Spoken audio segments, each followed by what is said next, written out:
দ্বাদশ শ্রেণীর সাহিত্য চর্চা বইতে আমরা রবীন্দ্রনাথ ঠাকুরের রূপনারায়ণের কূলে কবিতাটি আজকে আলোচনা করব। কবিতাটি দ্বাদশ শ্রেণীর বইয়ের প্রথম কবিতা, অর্থাৎ প্রতিনিধি স্থানীয় কবি রবীন্দ্রনাথকে প্রথমেই স্থান দেওয়া হয়েছে। আমরা আলোচনার শুরুতে কতকগুলো কথা বলবো।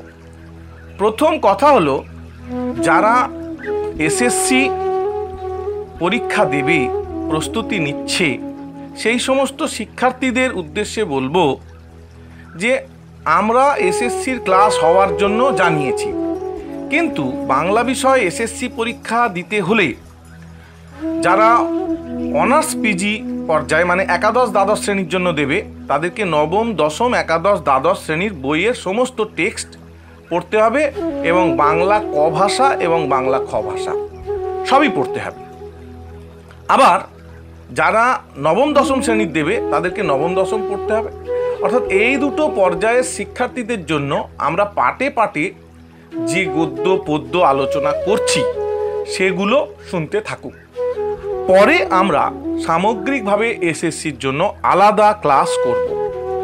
আজকে আমরা রবীন্দ্রনাথ ঠাকুরের রূপনারায়ণের কূলে কবিতাটি আলোচনার পূর্বে রবীন্দ্রনাথ সম্পর্কে কয়েকটি কথা আলোচনা করব। রবীন্দ্রনাথ ঠাকুর বাংলা সাহিত্যের পক্ষে বড্ড বড় মাপের কবি। তাঁর সম্পর্কে বলে অল্প সময়ে শেষ করা যায় না। দীর্ঘ সময় আলোচনা করলেও মনে হয় যেন বিশ্বকবি রবীন্দ্রনাথ ঠাকুর সম্পর্কে সব কিছু বলা হলো না। তবু আমরা সংক্ষেপে চেষ্টা করব রবীন্দ্রনাথ সম্পর্কে কিছু কথা বলার। আমরা বাংলা সাহিত্যে বিদ্রোহী কবি পেয়েছি, আমরা কিশোর কবি পেয়েছি, মহাকবি মধুসূদন দত্তকে পেয়েছি, আবার পেয়েছি ছন্দের জাদুকর সত্যেন দত্তের মতো কবিকেও। কিন্তু বিশ্বকবিকে আমরা একটাই পেয়েছি। আমরা রবীন্দ্রনাথকে বিশ্বকবি হিসেবে পেয়েছি, তার মানে হলো তিনি শুধু ভারতবর্ষের কবি নয়, সমগ্র পৃথিবীর কবি। অর্থাৎ তিনি বিশ্বকবি, গোটা বিশ্ব প্রকৃতির কবি, গোটা বিশ্বের সমাজ ব্যবস্থার কবি, সমগ্র বিশ্বের কবি। রবীন্দ্রনাথ ঠাকুর এই যে বিশ্বকবি উপাধিটা পেয়েছিলেন, কোনো ভারতবর্ষের মানুষের কাছ থেকে নয়। বিখ্যাত ইংরেজ কবি ইয়েটস রবীন্দ্রনাথকে বিশ্বকবি উপাধিটা দিয়েছিলেন। রবীন্দ্রনাথ ঠাকুরের জন্ম 1861 সালের 25শে বৈশাখ। দেবেন্দ্রনাথ ঠাকুরের 15টি সন্তানের মধ্যে চতুর্দশ সন্তান এবং অষ্টম পুত্র হলেন রবীন্দ্রনাথ ঠাকুর। তার শৈশব কাটে ঝি চাকরদের সাথে, লেখাপড়ায় হাতেখড়ি হয় বর্ণ পরিচয় দিয়ে। প্রথম ভাগের পাতায় প্রথম যেদিন পড়লেন জল পড়ে পাতা নড়ে, সেদিন থেকেই কবির মনে যেন কাব্য ভাবনার জন্ম হয়েছিল। রবীন্দ্রনাথ ঠাকুরের পারিবারিক উপাধি হল কুশারী। ঠাকুরবাড়ির ইতিহাসে দেখা যায়, ঠাকুর পরিবারের আদি পুরুষ জগন্নাথ কুশারী সুখদেব রায়চৌধুরী নামক পিরালি ব্রাহ্মণের একটিমাত্র কন্যাকে বিবাহ করে শ্বশুরের ভূসম্পত্তি পেয়ে দক্ষিণ ডিহি গ্রামে, বর্তমানে যা খুলনা, সেখানে বসবাস করতে থাকেন। পিরালি ঘরে বিয়ে করে জগন্নাথ কুশারী সমাজ পতিত হলেন, কারণ তুর্কি পাঠান শাসনে মুসলমানদের সংস্পর্শে আসার জন্য তখন অনেক ব্রাহ্মণ ও কায়স্থ পতিত হন। পিরালিদের সম্বন্ধেও সেরকম কাহিনী প্রচলিত আছে। জগন্নাথের কয়েক পুরুষ পরে পঞ্চানন কুশারী ও তার কাকা সুখদেব পারিবারিক কারণে চলে এলেন কলকাতায়। ঘর বাঁধলেন গোবিন্দপুর গ্রামে দরিদ্র হরিজন পল্লীতে। খুলনায় যারা ছিল পতিত, তারা হলেন এখানকার ব্রাহ্মণ ঠাকুর। পঞ্চাননরা ইংরেজ জাহাজওয়ালাদের মালপত্র সরবরাহ করে। ইংরেজরাও পঞ্চাননকে ঠাকুর বলতে শুরু করেন। তাদের মুখে ঠাকুর শব্দটি বিকৃত হয়ে হলো টেগর। এভাবেই কুশালীদের পদবি উঠে গেল, তারা নিজেরাই ঠাকুর পদবিটাই ব্যবহার করতে শুরু করলো। পঞ্চাননের পুত্র জয়রাম আমিনগিরি করে বেশ রোজগার করে। জয়রামের পুত্রদের মধ্যে নীলমণি ও দর্পনারায়ণ পাথুরিয়া ঘাটাতে কেনা জমির উপর বাড়ি তৈরি করলো। দুই ভাইয়ের রোজগার ভালো, কিন্তু উভয়ের মধ্যে মন কষাকষি হলে নীলমণি নগদ 1 লক্ষ টাকা ও গৃহদেবতা লক্ষ্মী জনার্দনকে নিয়ে পাথুরিয়া ঘাটার বাড়ি থেকে বেরিয়ে এসে চিতপুর রাস্তার ধারে জোড়াসাঁকোর কাছে জমি কিনে ঘর বাঁধলেন। 1874 তখন ওই জায়গার নাম ছিল মেছো বাজার। জোড়াসাঁকোর নাম হয় পরে। নীলমণির জ্যেষ্ঠ পুত্র রামলোচন ও তার কনিষ্ঠ ভ্রাতা রামমণির দ্বিতীয় পুত্রকে দত্তক নেন। এই দত্তক পুত্র হলেন প্রিন্স দ্বারকানাথ ঠাকুর। দ্বারকানাথ থেকে ঠাকুর পরিবারের 1724 থেকে 1846 ধন এলো, মান এলো, প্রতিপত্তি বাড়ল। তিনি হলেন বিদ্বান, বুদ্ধিমান, ধনী ব্যবসায়ী, রাজা রামমোহনের সমসাময়িক এবং বন্ধু। দ্বারকানাথ বন্ধুত্বের খাতিরে হিন্দু আচার অনুষ্ঠান ত্যাগ করেননি, আবার লৌকিক ধর্মের খাতিরে বন্ধুর বিরোধিতাও করেননি। সুবিধার জন্য লোকাচার মানতেন এবং সুবিধার জন্য সাহেবিয়ানাও করতেন। বিলাতে দ্বারকানাথের মৃত্যু হলো। সংসার, ব্যবসা ও জমিদারির দায়িত্ব পুত্র দেবেন্দ্রনাথ ঠাকুরের উপর বর্তালো। দেবেন্দ্রনাথ ব্রাহ্ম ধর্মের দীক্ষা নেন 1843 সালে। সেই সঙ্গে প্রাচীন হিন্দু সমাজের অনেক সংস্কার থেকে মুক্ত হন। ফলে ঠাকুর পরিবারে যুগান্তর আসে। রবীন্দ্রনাথের কথায়, আমাদের পরিবার আমার জন্মের পূর্বেই সমাজের নোঙর তুলে দূর বাঁধাঘাটের বাইরে এসে ভিড় করেছিল। অর্থাৎ প্রায় পূর্ব সংস্কারহীন পরিবেশের মধ্যে রবীন্দ্রনাথ এলেন তাঁদের সংসারে। অর্থাৎ রবীন্দ্রনাথের পরিবারের ইতিহাস, রবীন্দ্রনাথের জন্ম ইতিহাস আমরা আলোচনা করলাম। এরপর আমরা সংক্ষেপে রবীন্দ্রনাথের জীবনের কতকগুলো কথা বলবো। প্রথম কথা হচ্ছে যে রবীন্দ্রনাথ 1833 খ্রিস্টাব্দে প্রথম বীর রসাত্মক গাথা কাব্য পৃথ্বীরাজের পরাজয় এটি রচনা করেন। এর পাণ্ডুলিপি পাওয়া যায়নি। কিছুদিন পরে 1874 খ্রিস্টাব্দে কাদম্বরী দেবীর স্নেহ ও আদরে 4 দেওয়ালের ঘরকে কয়েদখানা আর তার মনে হতো না। তখন তিনি লিখলেন অভিলাষ কবিতা। এরপরে ক্রমান্বয়ে আমরা বিশ্বকবি রবীন্দ্রনাথের বড় হয়ে ওঠা দেখেছি।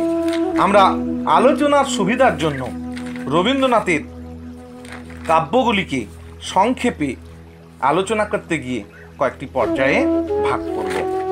কবির প্রথম স্বাক্ষরযুক্ত ছাপার হরফে স্বনামে প্রকাশিত প্রথম কবিতা হিন্দু মেলার উপহার 1875 দ্বিভাষিক অমৃতবাজার পত্রিকায় ছাপা হয়।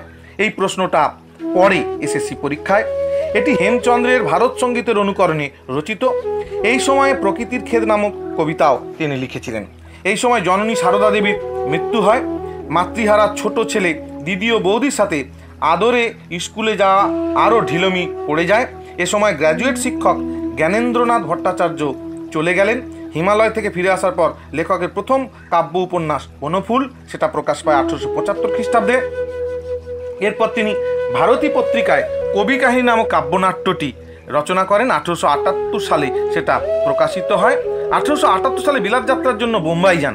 আত্মারাম দাদানি পাণ্ডুরং এর কন্যা আন্না তরখরের সঙ্গে পরিচয় হয়। 1879 সালে লন্ডন বিশ্ববিদ্যালয়ে প্রবেশ করেন, কিন্তু 1.5 বছর বিলাতে থেকে কোনো ডিগ্রি না নিয়ে দেবেন্দ্রনাথের নির্দেশে রবীন্দ্রনাথ দেশে ফিরে আসেন। এ সময় তার ইউরোপ প্রবাসীর পত্র 1879 ধারাবাহিকভাবে ভারতীতে ছাপা হতে থাকে। 1880 সালে স্বদেশে ফিরে ঠাকুরবাড়িতে জ্যোতিরিন্দ্রনাথের মানময়ী গীতিনাট্য অভিনয় করেন। এইভাবে রবীন্দ্রনাথ ধীরে ধীরে লেখক হয়ে উঠতে থাকেন। 1882 সালে সন্ধ্যা সঙ্গীত রচিত হয়। রমেশচন্দ্রের কন্যা বিবাহ সভায় এই কাব্য বঙ্কিমচন্দ্র কর্তৃক প্রশংসিত হয়েছিল। বঙ্কিমকে প্রদত্ত মালা তিনি যুবক রবীন্দ্রনাথের গলায় পরিয়ে দিয়েছিলেন। 1883 সালে যশোহরের বেণীমাধব রায়চৌধুরীর কন্যা ভবতারিণী দেবী অর্থাৎ মৃণালিনীর সঙ্গে রবীন্দ্রনাথ ঠাকুরের বিবাহ হয়। 1884 খ্রিস্টাব্দে কাদম্বরী দেবী সম্ভবত পারিবারিক মনোমালিন্যের কারণে উদ্বোধনে আত্মহত্যা করেন। এরপর থেকেই আমরা রবীন্দ্রনাথকে দ্বিতীয়বারের জন্য 1890 খ্রিস্টাব্দে বিলেত যাত্রা করতে দেখি। 3.5 মাসের জন্য তিনি 1890 সালে বিলাতে চলে যান। সেখানে লেখা হয় ইউরোপ যাত্রীর ডায়েরি। ক্রমান্বয়ে রবীন্দ্রনাথের লেখা চলতে থাকে। 1892 খ্রিস্টাব্দে শিলাইদহে জমিদারি কাজ দেখাশোনার সঙ্গে সঙ্গে তিনি আরম্ভ করেন সোনার তরী কাব্য রচনা, অর্থাৎ ঐশ্বর্য পর্বে রবীন্দ্রনাথ পৌঁছে গেলেন। কনিষ্ঠ পুত্র সমীন্দ্রনাথের জন্ম হল 1896 খ্রিস্টাব্দে। 1897 খ্রিস্টাব্দে বৈকুণ্ঠের খাতা নাটক রচনা করেন। কল্পনা ও কাহিনীর কবিতাও রচনা হয় এই সময়। ভারতী পত্রিকায় সম্পাদকত্ব গ্রহণ করেন 1898 খ্রিস্টাব্দে। সেখানে তিনি 7টি গল্প প্রকাশ করেন। ক্রমান্বয়ে বলতে গেলে রবীন্দ্রনাথের সম্পর্কে বলার শেষ নেই। রবীন্দ্রনাথের সম্পাদনায় নবপর্যায় বঙ্গদর্শন প্রকাশিত হয় 1901। আমরা শুধু বিশেষ বিশেষ স্মরণীয় অংশগুলো, যেগুলো এসএসসি পরীক্ষার্থীদের দরকার এবং কাব্য আলোচনার প্রসঙ্গেও অনেকটা জড়িত, তা আমরা এই প্রসঙ্গে আলোচনা করছি। 1901-এ তিনি নবপর্যায় বঙ্গদর্শন প্রকাশ করেন। সেখানে চোখের বালি রচনা আরম্ভ হয়। ওই জন্য চোখের বালির সাল হচ্ছে 1901 যদি বলা হয় রচনাকাল, আর যদি বলা হয় গ্রন্থ প্রকাশ তখন 1903। 1902-এ স্ত্রী মৃণালিনী দেবীর মৃত্যু। তার স্মৃতির উদ্দেশ্যে তিনি স্মরণ কবিতাগুচ্ছ রচনা করেন। 1903-এ অসুস্থ রেণুকাকে নিয়ে বায়ু পরিবর্তনে যান। 1905-এ দেবেন্দ্রনাথ ঠাকুরের মৃত্যু হয়। তিনি রচনা করেন খেয়া এবং রাখি বন্ধনের উৎসব শুরু করেন এই সময়। খেয়া নবম শ্রেণীতে পাঠ্য। 1907 খ্রিস্টাব্দে কনিষ্ঠ কন্যার বিবাহ হয় এবং সমীন্দ্রনাথের মৃত্যু হয়। আমরা দেখতে পাই 1911 সালে তত্ত্ববোধিনী পত্রিকার সম্পাদক পদ রবীন্দ্রনাথ গ্রহণ করেছিলেন। এখানে তিনি অচলায়তন ও ডাকঘরের রচনা শুরু করেন। 1912 খ্রিস্টাব্দে তিনি আবার তৃতীয়বারের জন্য বিলাত যাত্রা করেছিলেন। 1914 খ্রিস্টাব্দে রচনা করেন বলাকা। 1916 খ্রিস্টাব্দে তিনি আমেরিকায় যাবার পথে জাপান হয়ে আমেরিকা গিয়েছিলেন। জাপানের কবি বোক্কা ও গুচি ও শিল্পী তাইকানের আমন্ত্রণ রক্ষা করেন। 1917 সালে অ্যানি বেসান্তের সঙ্গে সাক্ষাৎ হয়। 1919 অ্যানি বেসান্ত কর্তৃক প্রতিষ্ঠিত জাতীয় বিশ্ববিদ্যালয়ের চ্যান্সেলর হিসেবে তিনি বক্তৃতা দেওয়ার জন্য দ্বিতীয়বার দক্ষিণ ভারত যাত্রা করেন। 1920 চতুর্থবারের জন্য তিনি বিলাত যাত্রা করেন। সেখানে তার সেক্রেটারি ছিল পিয়ারসন। ইংল্যান্ড থেকে ফ্রান্স, ফরাসি দার্শনিক অ্যারি ব্রেগস এর সঙ্গে সাক্ষাৎ করেন। ফ্রান্স থেকে Netherland, Spain, Portugal, Holland, Belgium এবং প্যারিস থেকে তৃতীয়বারের জন্য তিনি আমেরিকা যান এবং সেখান থেকে তিনি ফিলাডেলফিয়ার বক্তৃতা দেন এবং মেজর পন্ডের চেষ্টায় টেকমাসে তিনি বক্তৃতা দিয়েছিলেন। 1921-এ হার্ভার্ড বিশ্ববিদ্যালয়েও তিনি বক্তৃতা দেন। এলম হার্স্টের সঙ্গে তার পরিচয় হয়। পঞ্চমবার তিনি বিলাতে যান। লন্ডন থেকে প্যারিস হয়ে তিনি বিমান পথে সেখানে পৌঁছেছিলেন। এটা বিশ্বকবির প্রথম আকাশ যাত্রা। 1924-এ রবীন্দ্রনাথ চীন সরকারের আমন্ত্রণে সেখানে যান এবং রেঙ্গুন, মালয়, কুয়ালামপুর থেকে চীনের সাংহাই বন্দরে প্রবেশ করেন। চু চেন তান সেখানে তাকে মেঘমণ্ডিত প্রভাত বলে একটা উপাধি দান করেছিলেন। এশিয়াটিক অ্যাসোসিয়েশন গঠন এবং জাপান হয়ে কলকাতায় তিনি প্রত্যাবর্তন করেন। মুসোলিনির দূত অধ্যাপক ফর্মিকির সম্ভাষণ এবং ভেনিস থেকে দেশে প্রত্যাবর্তন করেন 1925 সালে। রচনা করেন পুরবী।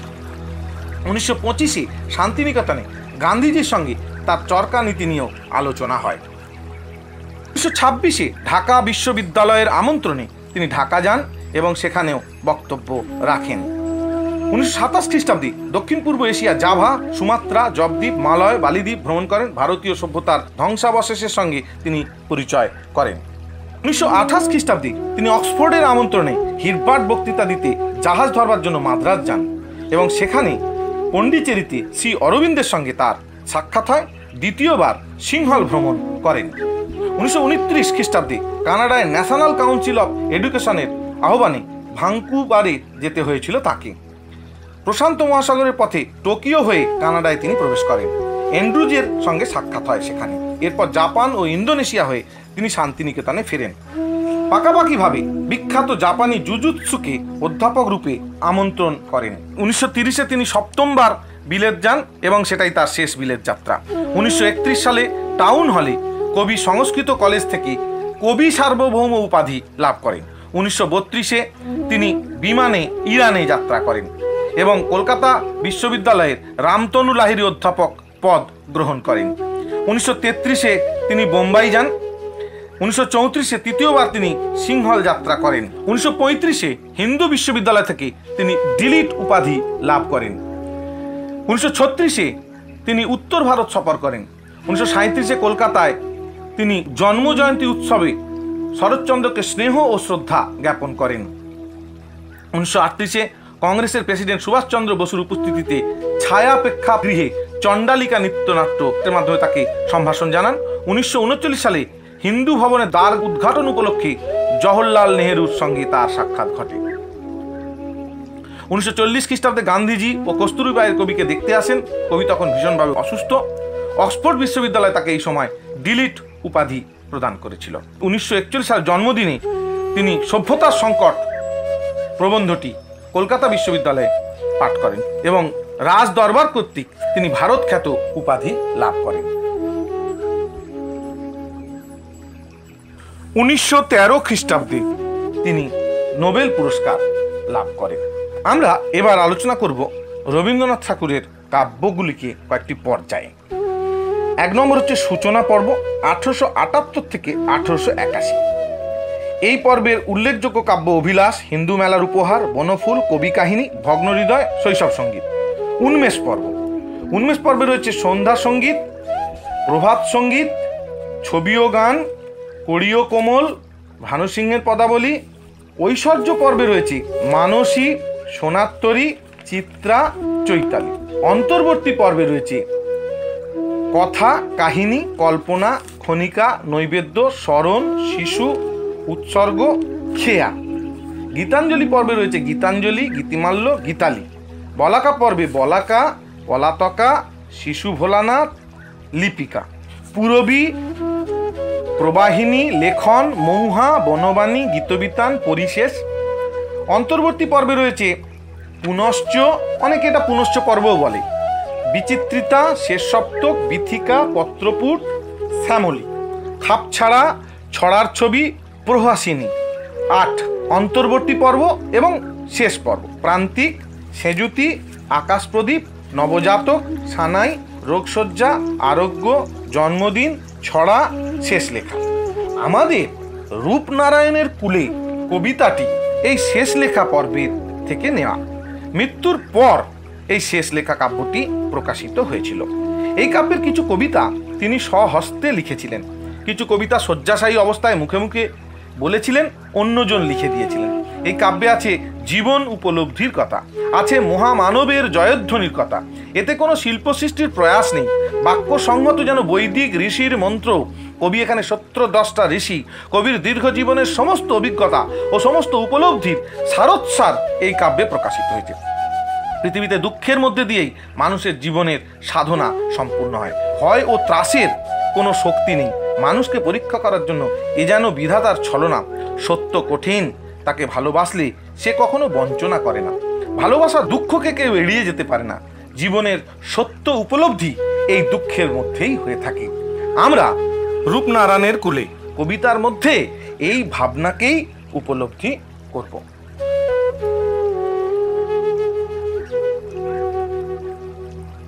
আমরা এবার রূপনারায়ণের কুলে কবিতাটি পড়ব। মাত্র 15 লাইনের একটি কবিতা লিখে রবীন্দ্রনাথ তার ব্যক্তিগত সামগ্রিক জীবনের একটা দর্শন, অভিজ্ঞতা এবং আধ্যাত্মবাদকে তুলে ধরেছেন। এই কবিতাটা পাঠ করার জন্য আমাদের রবীন্দ্রনাথের সামগ্রিক জীবনের বিস্তার জানা খুব প্রয়োজন। সারা জীবন যে কত বিচিত্র অভিজ্ঞতার সম্মুখীন হয়েছিলেন এবং সমগ্র পৃথিবী তিনি যে ভ্রমণ করেছিলেন, সমগ্র বিশ্ব সাহিত্যের সঙ্গে তার যে পরিচয় ঘটেছিল, সেই অভিজ্ঞতাকেই তিনি কবিতায় তুলে ধরেছেন।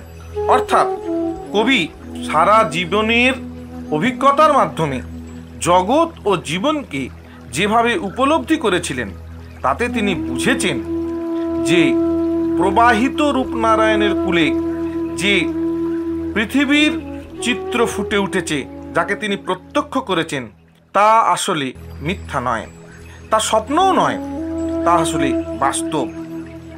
কিন্তু তার প্রত্যেকটি অভিজ্ঞতা সঙ্গে জড়িয়ে রয়েছে দুঃখ, বেদনা এবং যন্ত্রণা।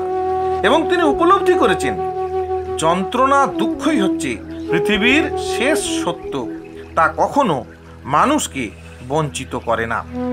জীবন আসলে আমৃত্যু দুঃখের তপস্যা ছাড়া আর কিচ্ছু নয়। সত্যের দারুণ মূল্য অর্জন করে তিনি মৃত্যুর মধ্যে দিয়ে সমস্ত দেনাকে শোধ করার চেষ্টা করেছেন। কবিতায় তিনি বললেন, রূপনারায়ণের কুলে জেগে উঠিলাম। রূপনারায়ণ বলতে তিনি রূপনারায়ণ নদকে বুঝিয়েছেন। সেই নদের জলপ্রবাহের দুপাশে যে স্থির জগৎ, তাকে তিনি বোঝাতে চেয়েছেন।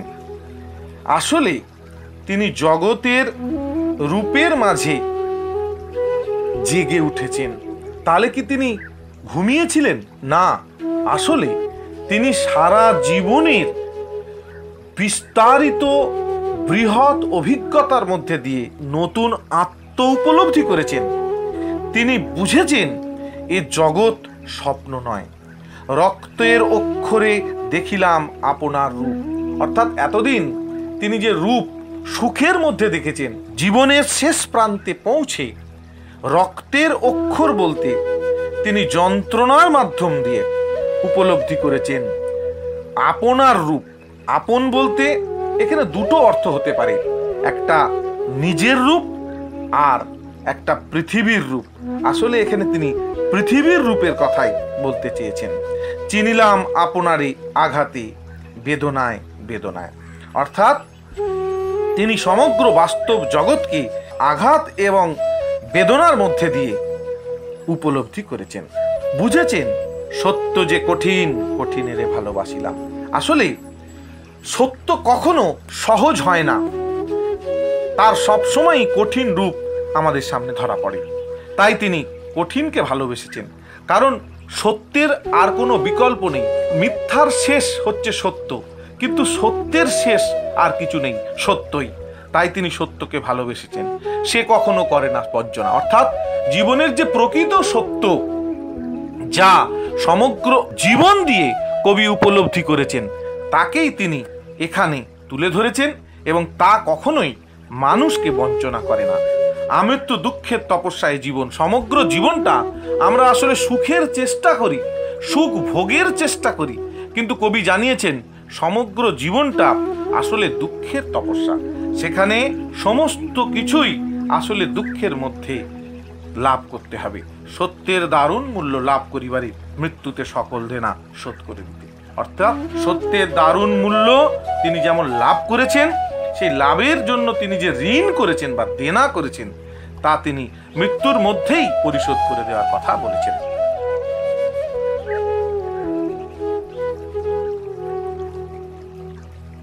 রূপনারায়ণের কুলে কবিতাটি বিস্তারিত আলোচনা করার পরে আমরা দেখব যে এখান থেকে উচ্চ মাধ্যমিক পরীক্ষায় কি ধরনের প্রশ্ন পড়েছে। 2015 সালে আমরা দেখেছি যে রূপনারায়ণের কুলে কবিতা থেকে একটি প্রশ্ন পড়েছে। সেটা হলো, কঠিনেরে ভালোবাসিলাম। এটা 1 নম্বরের প্রশ্ন। কবি কেন কঠিনকে ভালোবেসেছেন? উত্তর হলো, সত্য কঠিন, তাকে দুঃখের তপস্যার মধ্যে দিয়ে লাভ করতে হয়। যেহেতু তা কখনো বঞ্চনা করে না, তাই কবি তাকে ভালোবেসেছেন। 2016 সালে একটি এমসিকিউ প্রশ্ন পড়েছে, সে কখনো করে না বঞ্চনা। সে বলতে কাকে বোঝানো হয়েছে? সে বলতে বোঝানো হয়েছে সত্যকে। 2017 সালে একটি 5 নম্বরের প্রশ্ন পড়েছে, রূপনারায়ণের কুলে জেগে উঠিলাম, কে জেগে উঠলেন? জেগে ওঠার আসল অর্থ কবিতাটির মধ্যে কিভাবে প্রকাশিত হয়েছে তা বুঝিয়ে দাও। দীর্ঘ জীবনের অভিজ্ঞতায় রবীন্দ্রনাথ ঠাকুর জীবনের শেষ প্রান্তে পৌঁছে যে নতুন আত্ম উপলব্ধি করেছেন, তা তিনি জেগে ওঠার কথার মধ্যে দিয়ে বোঝাতে চেয়েছেন। কবির যে নবরূপে প্রাণ ফিরে পেয়েছেন তা বোঝাতে চেয়েছেন। তিনি দেখলেন জীবনের অনন্ত প্রবাহ যেন বহমান, সে প্রবাহের মধ্যে রয়েছে কোলাহল, আশ্বাসের তরঙ্গ। তা দেখতে দেখতে কবির নতুন জীবন অভিজ্ঞতা লাভ হয়েছে। রূপনারায়ণের কুলে জেগে উঠিলাম, এই জেগে ওঠার আলোকে কবিতাটির অন্তর্নিহিত অর্থ বিচার করো। বা প্রশ্ন আরেকটা পড়েছে, জেগে ওঠার আসল অর্থ কি 2017। রূপনারায়ণের কুলে কবিতায় কবি ব্যক্তিগত জীবনে যে অভিজ্ঞতা লাভ করেছেন, জীবনের শেষে এসে তার একটা অভিনব আত্ম উপলব্ধি ঘটেছে যে রূপময় জগৎ আসলে স্বপ্ন নয়। কবি রবীন্দ্রনাথ স্বপ্নময় আচ্ছন্ন জগৎকে অতিক্রম করে বাস্তব জীবনের মাঝে এসে পৌঁছেছেন। সেখানে তিনি দৈনন্দিন বেদনা, যন্ত্রণা, হতাশা, আঘাত, সুখ দুঃখের সঙ্গে পরিচিত হয়েছেন।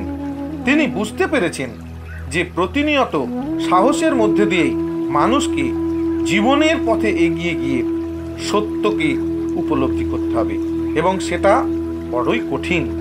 সেখানে অনেক দুঃখ এবং অনেক যন্ত্রণা রয়েছে, আর এই দুঃখ যন্ত্রণা মানুষকে কখনো বঞ্চনা করে না। এটাই হলো কবির আসল আত্ম উপলব্ধি এবং জেগে ওঠার আসল অর্থ। সত্য যে কঠিন, কঠিনেরে ভালোবাসিলাম 17 সালে 1 নম্বরের প্রশ্ন পড়েছে। এটি 2015 সালেও পড়েছিল। 2018 সালে পড়েছে একটি এমসিকিউ প্রশ্ন, জানিলাম এ জগৎ কি না স্বপ্ন নয়। 2019-এ 5 নম্বরের একটা প্রশ্ন পড়েছে, মৃত্যুতে সকল দেনা শোধ করে দিতে। বক্তাকে মৃত্যুতে সকল দেনা বলতে কি বোঝানো হয়েছে, সে দেনা কিভাবে শোধ করতে চেয়েছিলেন কবি। উদ্ধৃত অংশটিতে বক্তা হলেন বিশ্বকবি রবীন্দ্রনাথ ঠাকুর।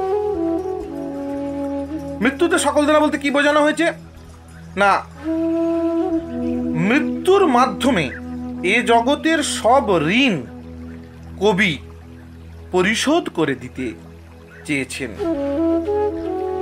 সে দেনা কিভাবে শোধ করতে চেয়েছিলেন কবি?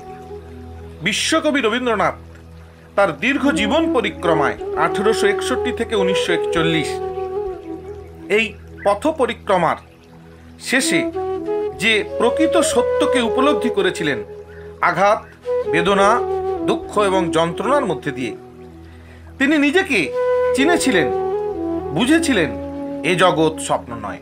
দীর্ঘ জীবনের সুখ দুঃখ আনন্দ বেদনার স্বরূপ তিনি বুঝতে পেরেছিলেন। এই সত্যকে তিনি এমনভাবেই উপলব্ধি করেছিলেন যে সত্য কখনো কাউকে বঞ্চিত করে না, এবং এই সত্য বড় কঠিন, তার কাছে আত্মসমর্পণ করতে হয়। জীবিত অবস্থায় এই জগতের কাছ থেকে অভিজ্ঞতা সঞ্চয়ের জন্য যে ঋণ করেছেন, সেই ঋণ পরিশোধ করার সাধ্য থাকলেও কবির সাধ্য নেই। মহাকালের হাতে তিনি নিজেকে সমর্পণ করে সকল ঋণ পরিশোধ করতে চান। 2020-তে রূপনারায়ণের কুলে কবিতা থেকে একটি প্রশ্ন পড়েছে এমসিকিউ, এ জগৎ কি? এ জগৎ স্বপ্ন নয়। আমরা ক্রমান্বয়ে আলোচনা করে দেখলাম যে রূপনারায়ণের কুলে কবিতা থেকে দুটো বড় প্রশ্ন পড়েছে। একটা হচ্ছে মৃত্যুতে সকল দেনা শোধ করিবার, আর একটা রূপনারায়ণের কুলে জেগে উঠিলাম। এই দুটো বড় প্রশ্ন পড়েছে, আর প্রত্যেক বছরই ঘুরিয়ে ফিরিয়ে এমসিকিউ পড়েছে। অর্থাৎ প্রত্যেক বছরই রূপনারায়ণের কুলে থেকে হয় ছোট নয় বড় প্রশ্ন রয়েছে। যেহেতু 2020-তে ছোট প্রশ্ন পড়েছে, বড় প্রশ্ন নেই, তাই এবারে রূপনারায়ণের কুলে কবিতা থেকে বড় প্রশ্ন পড়ার সম্ভাবনা বেশি। আমাদের মনে হয় দুটো প্রশ্ন শিক্ষার্থীরা দেখতে পারে। সেটা হলো, সে কখনো করে না বঞ্চনা, সে কখনো বঞ্চনা করে না, কবি কিভাবে এ ভাবনায় উপনীত হয়েছেন, আর আমৃত্যু দুঃখের তপস্যা এ জীবন। সে কখনো করে না বঞ্চনা, কে কখনো বঞ্চনা করে না, কবি কিভাবে এ ভাবনায় উপনীত হয়েছেন। এই প্রশ্নটা উচ্চ মাধ্যমিকে 2015-এ পড়েছে, তবু এই প্রশ্নটা দেখা যেতে পারে। রবীন্দ্রনাথ ঠাকুর রূপনারায়ণের কুলে কবিতায় যে আত্ম উপলব্ধি করেছিলেন তা হলো সত্যই শেষ উপলব্ধি। তিনি উপলব্ধি করেছিলেন সত্যকে, তা নির্মম এবং কঠিন, তা কখনো বঞ্চনা করে না। আরেকটা প্রশ্ন, কবি কিভাবে এমন ভাবনায় উপনীত হয়েছেন? আসলে রবীন্দ্রনাথের জীবন দর্শনের এক সুন্দর এবং সার্থক প্রকাশ ঘটেছে রূপনারায়ণের কুলে কবিতায়। তিনি সারা জীবনের মাধ্যমে উপলব্ধি করেছেন যন্ত্রণা, বেদনা, দুঃখ এই হলো আসল আত্মসাধনা। এর মাধ্যমেই তিনি জীবনের প্রকৃত সত্যকে উপলব্ধি করতে পেরেছিলেন। দুঃখের তিমির রাত্রি অতিক্রম করে, মিথ্যার কুয়াশাকে ছিন্ন করে তিনি সত্যকে অর্জন করেছেন এবং অনেক দুঃখ ও দাবি নিয়ে তিনি সাহসে ভর করে সত্যের দারুণ মূল্য লাভ করেছেন। বুঝেছেন সত্য কঠিন, কঠিনকে ভালোবাসার অনেক সার্থকতা রয়েছে, কারণ তা বঞ্চনা করে না। আমৃত্যুর দুঃখের তপস্যা এ জীবন। কবি জীবনকে আমৃত্যু দুঃখের তপস্যা বলেছেন কেন? আলোচনা করো। আসলে রবীন্দ্রনাথ ব্যক্তিগতভাবে জমিদার পরিবারে জন্মগ্রহণ করলেও, অনেক সুখ বৈভবের মধ্যেও জীবন কাটালেও আমরা হয়তো ভেবেছি যে রবীন্দ্রনাথ জমিদার পরিবারের সন্তান, তার আবার দুঃখ কি। কিন্তু তিনি যা শেষে বলে গেলেন, আমরা অবাক হয়ে যাই যে জমিদার পুত্র রবীন্দ্রনাথকেও অনেক দুঃখ ভোগ করতে হয়েছে। তিনি ব্যক্তিগত জীবনে এই বাহ্যিক সুখ বৈভবকে যা আমরা সত্য বলে মনে করি, তা আসলে সত্য নয়। আসলে তিনি সমগ্র জীবনের মধ্যে দিয়ে যে অভিজ্ঞতা লাভ করেছিলেন, তা তার কাছে দুঃখের তপস্যাই মনে হয়েছে। আর দুঃখের তপস্যা না করতে পারলে জীবনের প্রকৃত সত্যকে উপলব্ধি করতে পারা যায় না। দুঃখের মধ্য দিয়েই জীবনে শিক্ষা বা অভিজ্ঞতা লাভ করা যায়। স্বপ্নের মিথ্যা কুহেলিকার মধ্যে দিয়ে কখনো জীবনের প্রকৃত সত্যে পৌঁছানো যায় না, বা জীবনের প্রকৃত সত্যকে উপলব্ধি করা যায় না। তাই কবিতাকে দারুণ মূল্যের সঙ্গে তুলনা করেছেন। জীবনবাদী কবি, মানবতাবাদী কবি রবীন্দ্রনাথ জীবনের পথকে দুঃখের সাধনা বলে উল্লেখ করে বুঝিয়েছেন যে জীবনে দুঃখের তপস্যার মধ্যে দিয়ে সত্যকে উপলব্ধি করা যায়। তাছাড়া আর কোনো পথ নেই সত্যকে উপলব্ধি করার। তাই এই সত্যে উপনীত হয়েছেন যে সত্যের দারুণ মূল্য লাভ করতে হলে জীবনের দুঃখের তপস্যাই করা দরকার। নমস্কার।